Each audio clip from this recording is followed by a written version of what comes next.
Renungan ini akan mengajak kita untuk menggali lebih jauh tentang dua perumpamaan yang tertulis dalam Matius 13.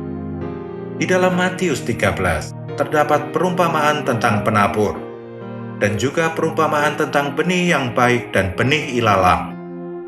Di dalam perumpamaan yang pertama, Tuhan memberitahu para murid bahwa benih yang ditabur adalah firman Tuhan, yaitu firman tentang kerajaan.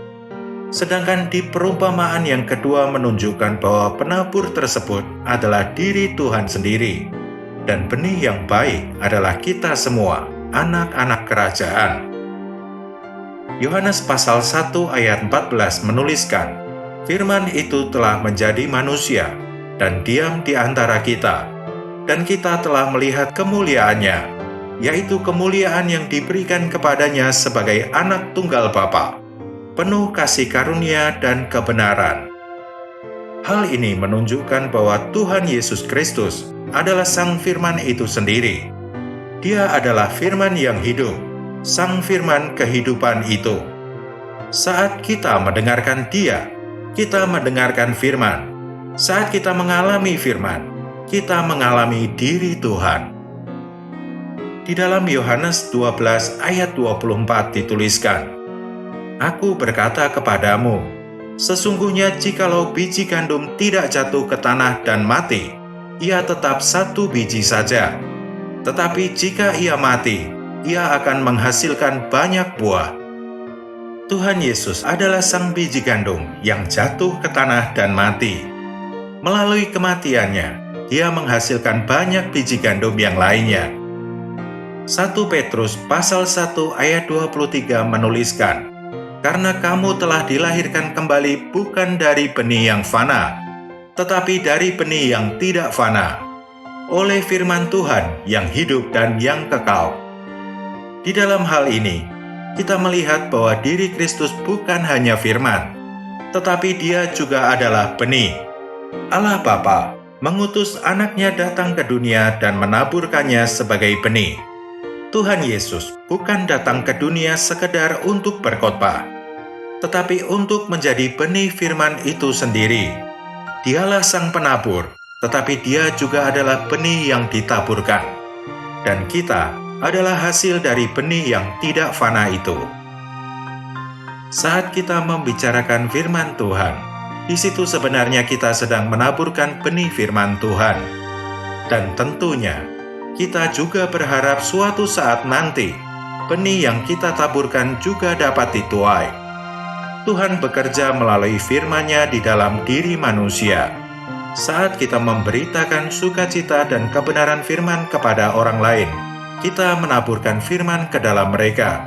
Saat kita menaburkan firman, kita tidak boleh meratapi bahwa telinga orang-orang sudah bosan untuk mendengarkan firman Tuhan. Pertanyaannya adalah siapa diri kita? Seberapa banyak firman Tuhan tersusun dalam diri kita? Apakah firman yang kita beritakan adalah sesuatu yang jauh dari dunia lain? Ataukah firman yang telah menjadi pengalaman hidup kita? Kita harus menyadari bahwa ada perbedaan antara kedua hal ini. Hari ini, banyak orang membicarakan doktrin firman Tuhan.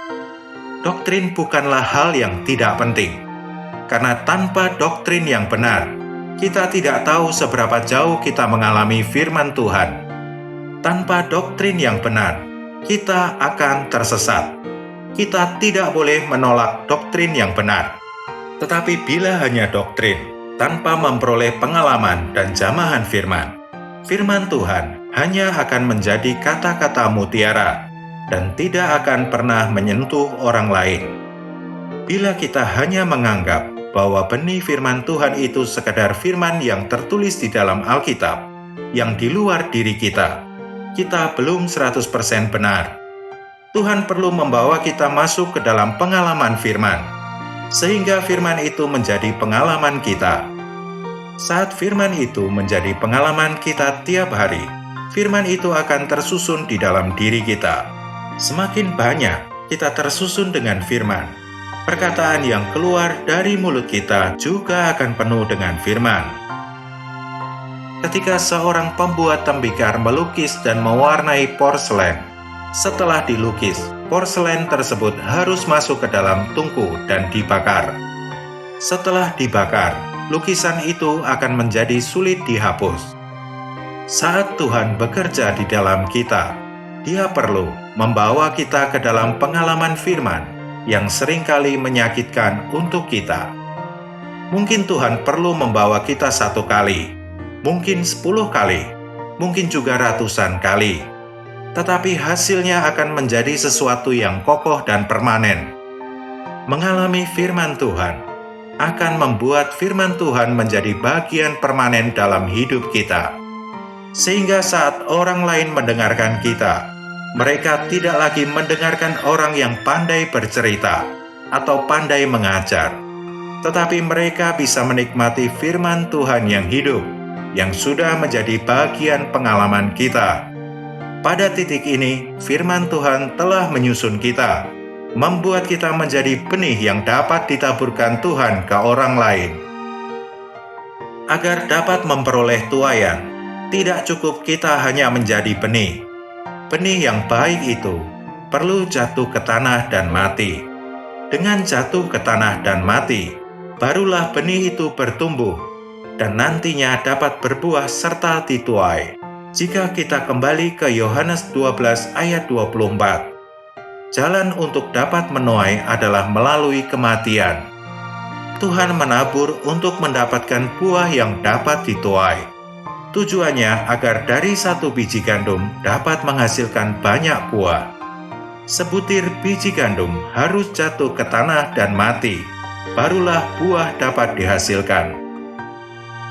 Ayat ke-24 yang baru saja kita bahas tidak diragukan lagi merujuk pada Tuhan yang telah mati bagi kita. Tetapi ayat selanjutnya, Yohanes pasal 12 ayat 25 dan 26 menuliskan, "Barang siapa mencintai nyawanya, ia akan kehilangan nyawanya. Tetapi barang siapa tidak mencintai nyawanya di dunia ini, ia akan memeliharanya untuk hidup yang kekal. Barang siapa melayani aku, ia harus mengikut aku, dan di mana aku berada, di situ pun pelayanku akan berada. Barang siapa melayani aku, ia akan dihormati Bapa."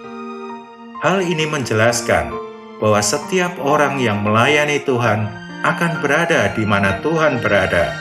Apa yang dialami Tuhan menjadi pengalaman diri kita juga. Saat Tuhan ada di kayu salib, kita juga dibawa ke dalam pengalaman yang sama. Hal ini tentunya bukan dalam perkara penebusan, di mana dalam hal itu kita tidak punya peranan sama sekali, tetapi di dalam hal ketersaliban manusia alamiah kita. Salib adalah sesuatu hal yang perlu kita apresiasi. Di atas salib Dia menebus kita. Di atas salib hidup kita yang lama telah diakhiri. Salib juga adalah suatu hal yang harus kita alami. Bila kita tidak mengalami salib, tidak menolak manusia alamiah beserta segala keinginannya, kita tidak akan berbuah. Saat biji gandum diletakkan di tanah, biji tersebut punya cangkang.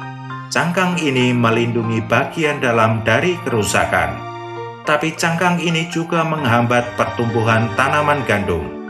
Jika cangkang ini tidak hancur, kehidupan yang ada di dalamnya tidak akan keluar dan tidak akan pernah berbuah. Cangkang yang adalah manusia alamiah kita perlu remuk agar diri kita dapat bertumbuh secara rohani. Kita perlu menolak manusia lama beserta segala keinginannya agar kita dapat bertumbuh.